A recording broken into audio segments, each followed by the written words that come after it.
Assalamualaikum warahmatullahi wabarakatuh. Kawan-kawan sekalian, kembali kita berjumpa di Jejak Semesta 65. Saudara sekalian, semoga Tuhan senantiasa melindungi kita dan membimbing kita ke jalan yang benar, ke jalan yang selalu menjadi anjurannya. Saudara sekalian, pada kesempatan yang berbahagia ini saya ingin hadirkan satu tulisan di tengah-tengah penantian begitu banyak orang datang ke KPU untuk menanti pengumuman hasil pemilu, atau mereka tidak menginginkan pemilu itu diumumkan karena dianggap tidak wajar, penuh dengan kecurangan. Nah, mereka yang telah 3 hari berturut-turut datang, 2 hari kemarin datang ke DPR, ke istana Presiden, maupun di hari ini di puncaknya, tentunya salah satu puncaknya sebelum ke MK ya,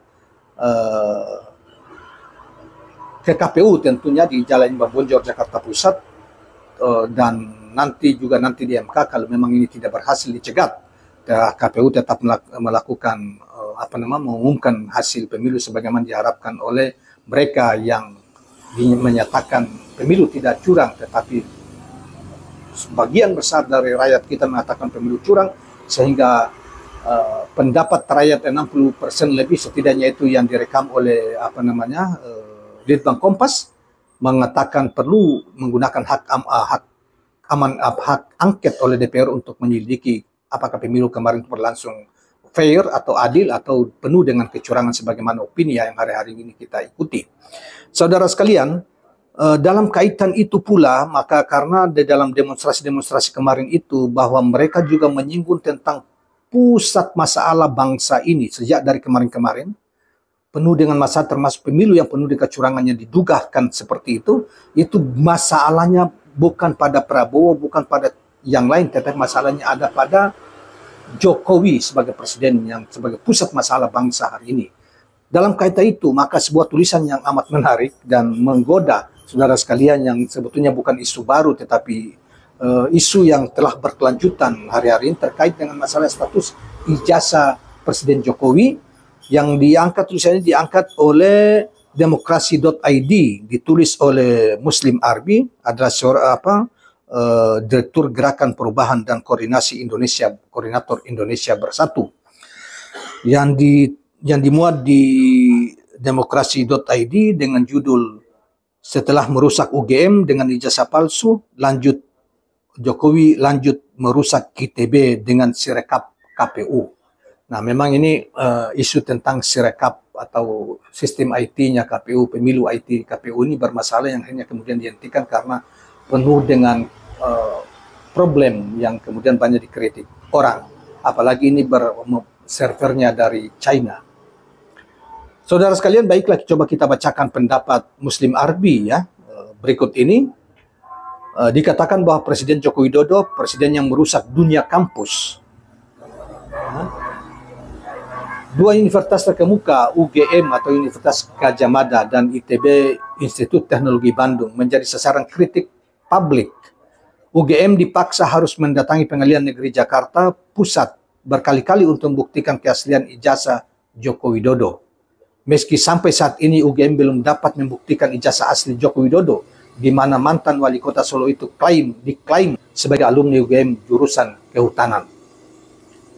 Suami Iriana itu pun menyandang gelar insinyur saat mencalonkan diri sebagai gubernur DKI Jakarta. Padahal semasa jadi wali kota Solo bergelar sebagai doktorandus.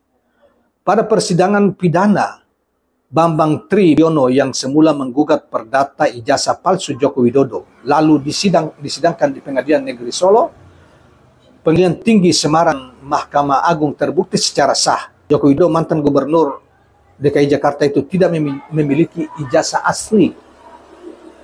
Jadi memang menurut keterangan sini ya, bahwa di 3 pengadilan ini memang sampai ke Mahkamah Agung tidak ada bukti yang dihadirkan sebagai bukti asli bahwa Presiden Joko Widodo memiliki ijazah asli.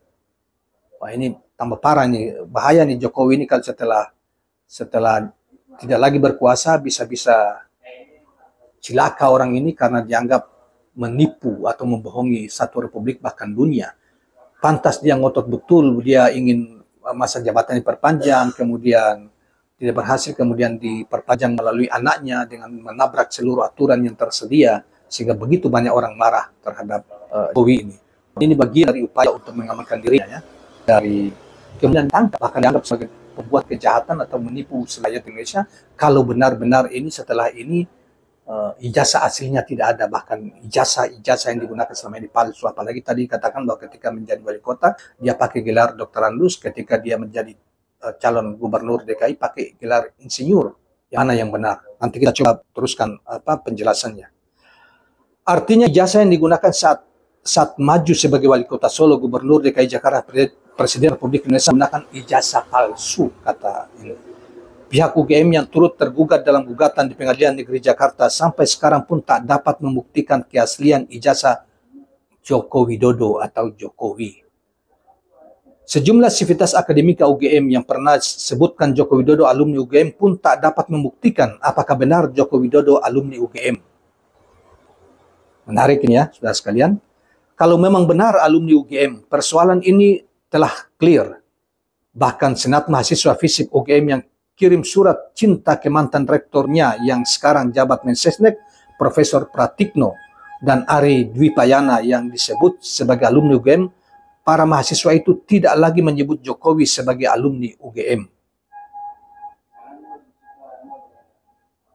Kalau Joko Widodo memang bukan alumni UGM, mengapa harus membohongi dan menipu publik dan negara selama ini? Tindakan Joko Widodo ini dapat dikatakan mencoreng nama besar Universitas Gadjah Mada selama ini. Setelah nama UGM terpuruk di mata publik, kini gilirannya Institut Teknologi Bandung ITB. Nama besar ITB yang pernah melahirkan tokoh-tokoh besar bangsa ini. Yang pertama misalnya Insinyur Soekarno, Insinyur Sutami, Profesor Habibie, Roseno, Kang Imad, dan sejumlah tokoh guru besar Indonesia itu turut tercemar oleh tindakan KPU yang menggandeng ITB mendesain sirekap pemilu yang bermasalah hingga saat ini. Sejumlah alumni saat mendatangi Rektor ITB, Putri, mantan Wapres Umar Wirahadikusumo, itu pun sudah susah ditemui. Menjadi pertanyaan saat Dr. KRT Roy Suryo, ahli telematika dan mantan Menteri Pemuda dan Olahraga di era SBY itu membongkar sirekap yang servernya berada di Singapura, RRC dan Prancis. ITB yang bersama dengan KPU yang mendesain sirekap itu pun diam seribu bahasa. KPU bekerja sama dengan Alibaba, raksasa IT milik Jack Ma yang diangkat oleh Joko Widodo sebagai penasihat ekonominya. Jelas Alibaba diangkat oleh Joko Widodo dalam persoalan ekonomi. Alibaba pula yang ditunjuk oleh KPU tanpa minta pendapat rakyat Indonesia. Alibaba.com digunakan oleh KPU, mengapa harus Alibaba? Tidak mungkin hal itu tidak diketahui oleh Joko Widodo, atau bisa saja jika diusut lebih jauh. Kerjasama Alibaba yang saat ini telah diambil alih pemerintah Cina setelah Jack Ma bermasalah di dalam negerinya.